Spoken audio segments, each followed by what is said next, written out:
This is the procedure I recommend you to follow. First step, you want to list everything you want to keep track of. If there are existing reports or any data forms, browse them and discover objects that require no permanent storage. Okay. Recall the furniture sales order form. They want to keep track of their sales orders. Maybe salesperson as well. For the sales orders, they want to know who placed the order, customers. And also for each order, they want to know the items purchased in the order. So according to this given form, this is all the things, objects we can identify from the form. Okay. Then you will go ahead to the next step. For each of these objects, if you have confirmed with the store manager, they tell you they want to keep track of orders, salesperson, customers, as well as orders, that's their products in the database. Then you want to model each of them in an entity. Right now, assume you have knowledge of entities relationship and entity relationship diagram. Especially for the relationship, you know how to specify the minimum and the maximum cardinality for each binary relationship or unary relationship. Okay. So after you model each entity, in this procedure, they also continuously, you want to give each entity a meaningful name. So we will do this when we start to model the form. And afterwards, you want to assign each entity a set of attributes. This step we will not do in this video. We will focus on the entities and their relationship instead of the details in each entity. Okay, so after you have determined the entities, next you want to determine the entity identifier for each entity. Identifier, we will label that in each entity when we draw an entity relationship data model. Okay, so this attribute we will create for each entity. This attribute is very special, which is identify unique objects, unique orders or salesperson or customer or items in each data group. So after you finish with each entity and their definition, next you move forward and you need to discover the relationships between entities. Okay. Then for each relationship, you need to define the specifics for each relationship, which including the cardinality for both the minimum and the maximum participation. Okay. So in the finally, after you have determined the entities and relationships, now you are ready to visualize these entities and their relationship in a diagram. So here we follow cross foot. Okay. So here is a typo. It's not food. Food is a foot. Okay. Foot notation. Okay. Then next, in the end, you also need to present this model to other people and connect their opinions and feedback. And if possible, you get to modify the diagram according to their feedback. Okay, so this is the procedure I highly recommend to follow. So now let's go back to our furniture style. So how do I follow this procedure? Eventually, I can create a data model for the furniture style sales order. Okay. So I will start now.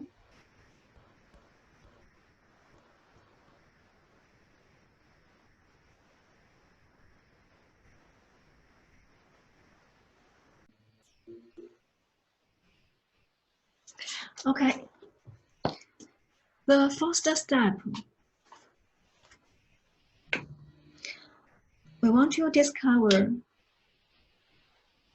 the types of things in the form, or you consider it's about categories in the form. How many different types of objects we have in this form, and how many different categories we have in this form. So right now I try to ignore the specific business logicals in this order. So I would rather treat this form as general as possible. Okay, so I don't particular pay attention to the special features in this order, such as they are the furnitures. They have desk chair, conference table, side chair. Or this is the sales person, or the store name. This is specific information to this specific store. I will rather treat that as a general form, so we can apply this same method to other forms. No matter what kind of form they are, we can always follow the same method and apply the same pattern to the different forms. So this is also we say design pattern. I will try to explain this example by following the ideas of applying design pattern. Design pattern is a solution to a group of problems which share the similarity, such as right now we have this furniture sales order form. However, I believe all the sales order forms, they should look very similar. They have all the same basic general information in each order form. So since they share this similarity, so if we know a design pattern which is applicable to this type of form, so in the future, you can always just apply this design pattern as a solution to a form as long as it's a sales order form. So this is the advantage of using design pattern instead of you figure out a data model every time from the scratch. So the design pattern actually gives you some immediate response to a certain problem. I would connect this to a conditioned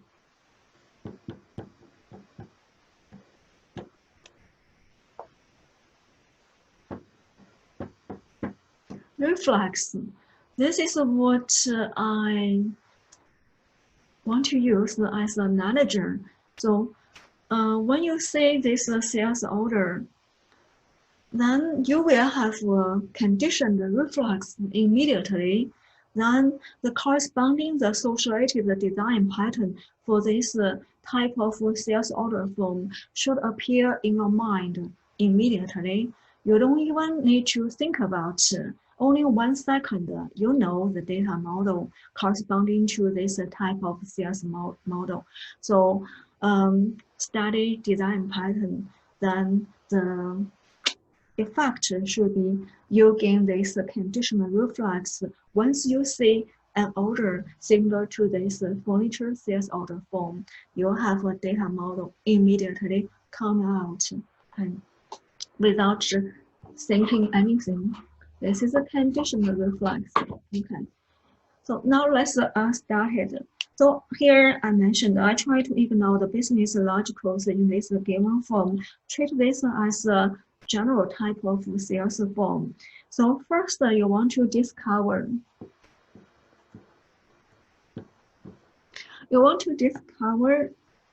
all entities. So here if we don't use entity, we just use all the types. All types of things in the form. Okay. Then each type of thing, okay, each type of thing will become entity. And also you need to think about a little bit about an entity is strong or weak. Okay, so now let's use this furniture sales form as an example. This covers all types of things. We'll do this. I get rid of this part. Obvious, right? It's not that hard for you to discover all the types of things in this form. So we say customer.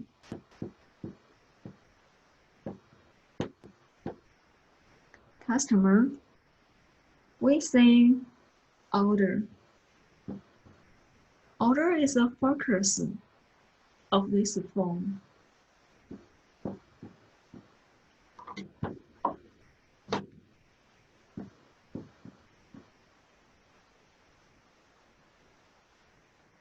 Okay.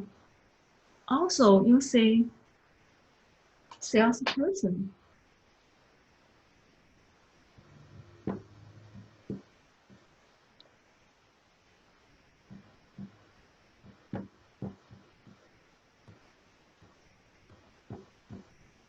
And items such as sales order items.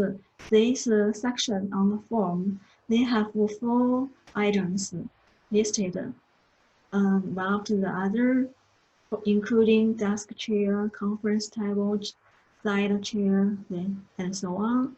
So this is because this order for furniture. If this order for bookstore, then these items will be all the different book titles. If this order form is for some clothing store, department store, they could be list all kinds of different items. There could be shirts, there could be shoes, there could be some other cookware, something glasses. So it all depends on what store it is. You will see the different items here. So here we simply just say item, but you can also use the product or service. So if your product is not visible, you just try to deliver some services to your customer, then it could be considered as an intangible object, such as Amazon Web Service, Google Cloud Platform. They also deliver and sell their services to the clients. However, this type of product are not tangible, not thinkable, not physical items. But in general, we just call them, all of them, no matter is visible or invisible, we just call items. So right now, especially in this data modeling field, when we say the item, you should connect this name to anything you want to manage, anything you want to sell, anything you want to rent, just something you want to deal with. Okay, that's the item. Okay, so there's 4 types of things you can discover from this furniture sales order. Okay, so also each one, we can make that simple. Each one you may want to just make some ID. This is a simple identifier. I will skip the concrete attributes, specific attributes. However, for each entity, we are just list at least this identifier. Later, when you can transform this data model into a relational database model. So each this unique identifier, which usually is a number, sequence number, will become the primary key in the corresponding table. Okay. So each one, I just simply create identifier and use the ID. Okay. And the same for the item. I can put item ID and salesperson. You can have salesperson ID. Okay. So so next, so this is the first step. Okay. And also same time, we don't use the plural, we always use the singular. Even though items, actually you see there's 4 items, right, in this specific given sales order form, because you noticed, so there's 4, right, 4 pieces of furniture included in this single order. However, we don't use S, we don't use plural. When we name each entity, we just use a singular form. And order, salesperson, and customer. Okay. So before we move on to the next step to study the relationship between these entities, there's one more thing I want to bring to your attention. So you also need to pay attention to the occurrences. So the frequency of these entities appearing in this single form, in order form. So this is one form. One form just has one order, right? Yeah, because the entire form is about a specific order which is decided by the first field, the first text field in this order, which is the order number. Okay, so in this form, we have one occurrence of order. So, and we have one customer appears once in this form. Okay, then salesperson also occurs once, one time in this form. You only see one salesperson. You don't see the actual additional, right? Additional space for you to enter the second salesperson. So just by the visual layout and the design of this order form, you can tell that you only have a space to enter one salesperson. You only have one space to enter one order number and order date as well. And also the same, you only have one space for you to enter one customer for this order. So all these 3 entities, they only appeared once in this sales order, okay? But how many times an item can appear? So here we see an item is an item type. So how many times this type of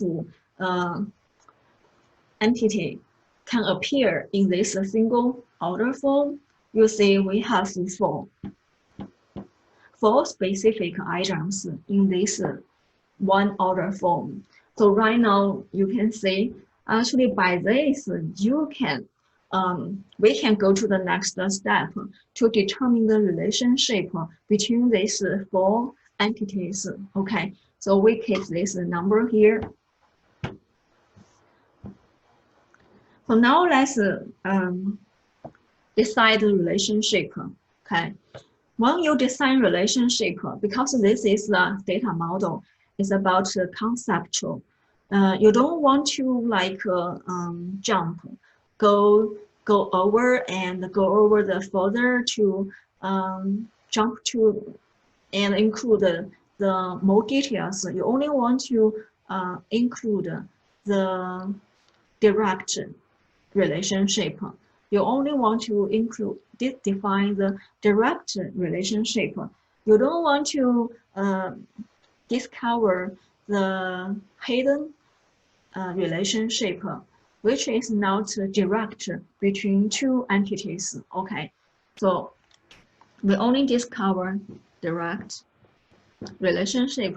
That means you only try to find if there are 2 entities, they are neighbors in this form, and not only neighbors, they are only the next door. They must be next door.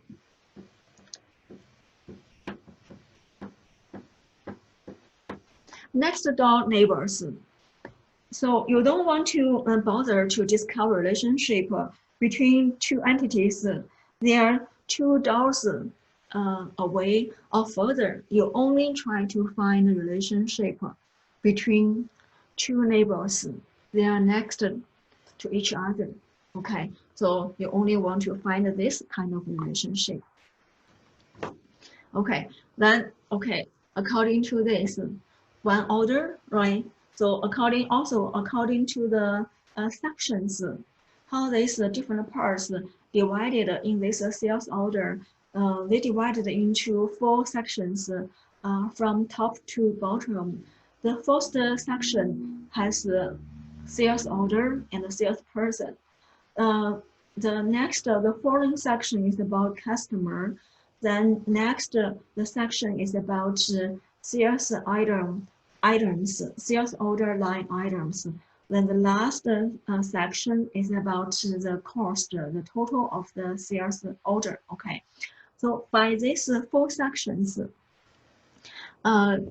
if you consider the entire form is an order, so you know an order has a customer, an order has a salesperson, an order has multiple maybe one or more items. Okay, so according to this description, we can define the relationship between these entities. So first, you will draw one line between customer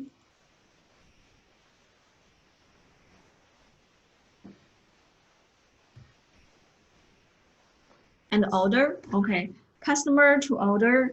Then before we specify the cardinality for this relationship, you can simply say places. A customer can place an order, and also a salesperson may manage an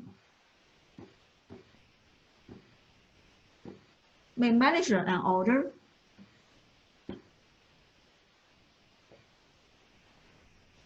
And items. Okay, so you don't consider a customer can purchase item. Customer can be related to a salesperson. So they do have this relationship, but they are not a next door neighbor. So customer only has a direct relationship with order. Then why through the order, the customer can have some indirect relationship with the salesperson and the item. Okay, so here we only need to define direct relationship. So customer to order, order to salesperson, then this line order to items, because according to the this sales order, so order items is contained in the form. Order number, order line items is one component in this entire order form. So all these 3 entities, they have direct relationship with this order, because this represents this entire sales order form. Okay, so that's why we have these 3 lines from these other entities to this order. This is the focus. This is the focus. So usually a form or a diagram, we should have one focus. Sometimes you can group more than one focus in one diagram. If the diagram is not very large, you can combine them into one, but you can divide the diagrams into several parts. Each part must have one and only one focus. Order is the focus in the current problem we are studying. Okay, so order is the focus. So all these 3 entities, they will have interactions with order. because they are in the same form. Okay, so next we just need to also you also need to label each line with their cardinality, including minimum and maximum. Okay, so we're still looking at the form. Actually, we already labeled this, right? So this order appeared, right? In this single order, customer appears once, order appears once. So so this can give you some ideas. But however, this form is only one of the many forms.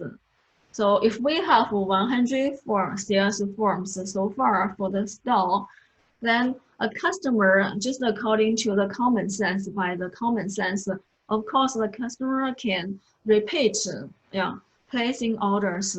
Each order, they can purchase the different items. So by this, you can define the you can define the cardinality of the order in terms of this relationship.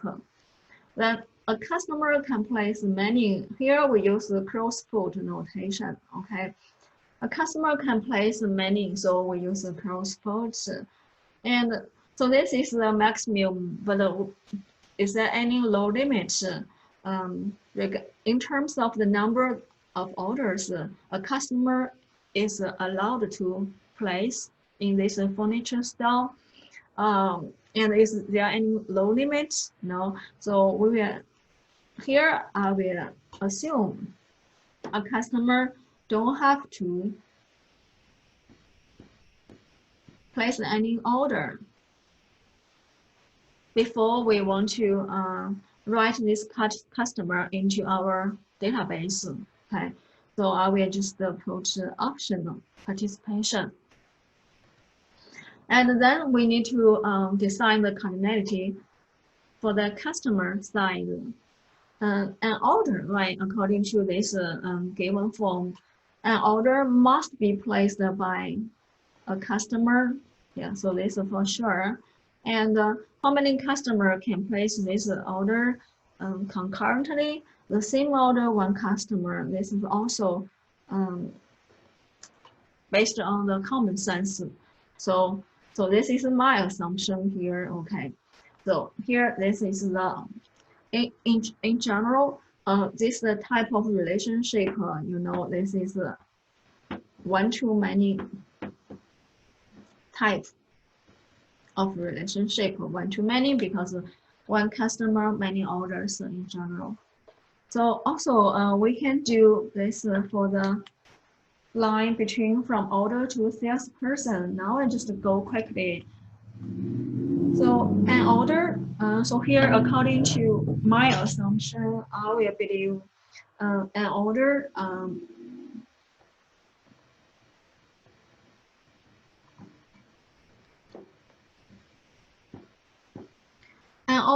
may be managed by one salesperson, sales one, but may not be or managed by any salesperson if this order is not in-store order. If this order is online order, there's no salesperson will manage any online order, right?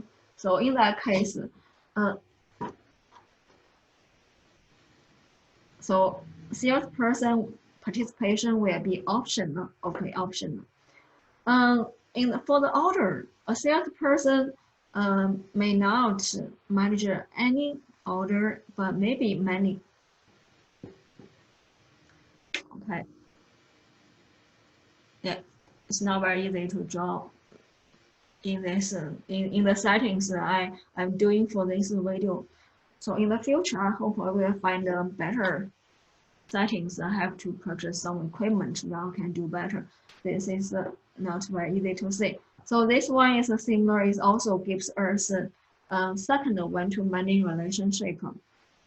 Now let's study this the last relationship, which is the most complex one. I will say this line gives us an example for many-to-many.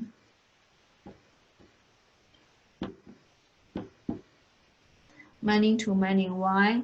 Because you can tell an order can have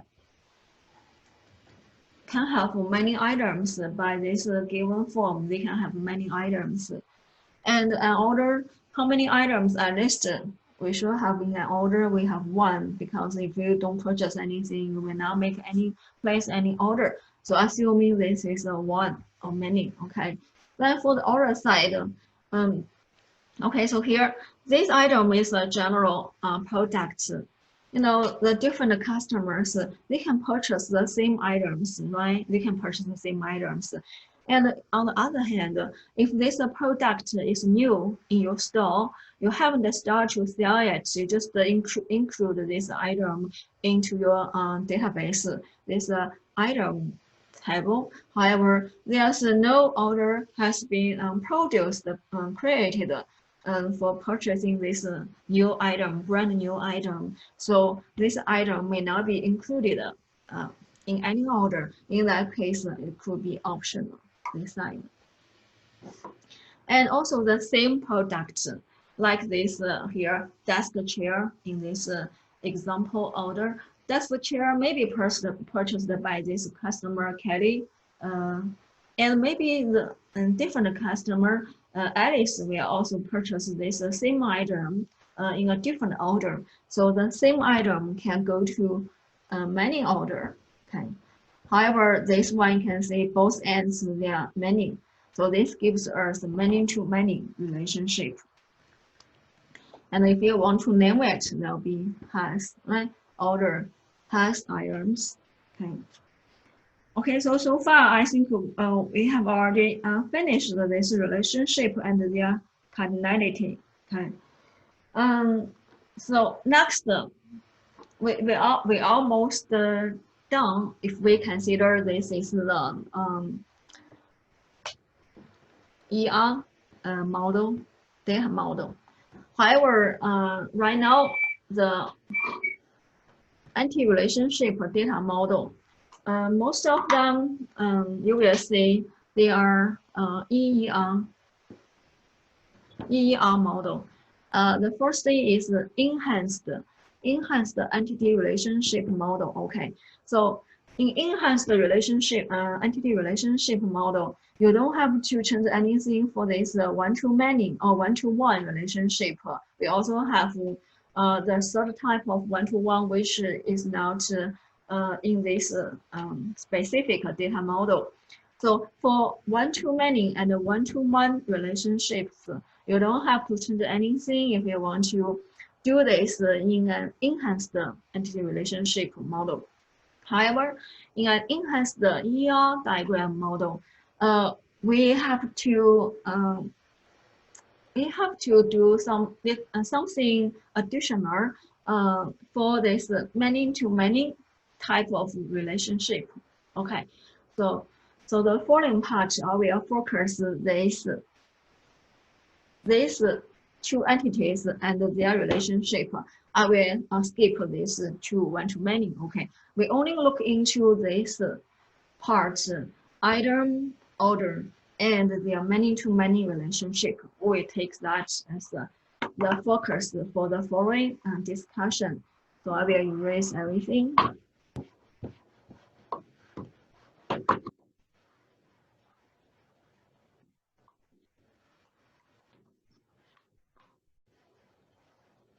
Okay, so now next we can just look into many-to-many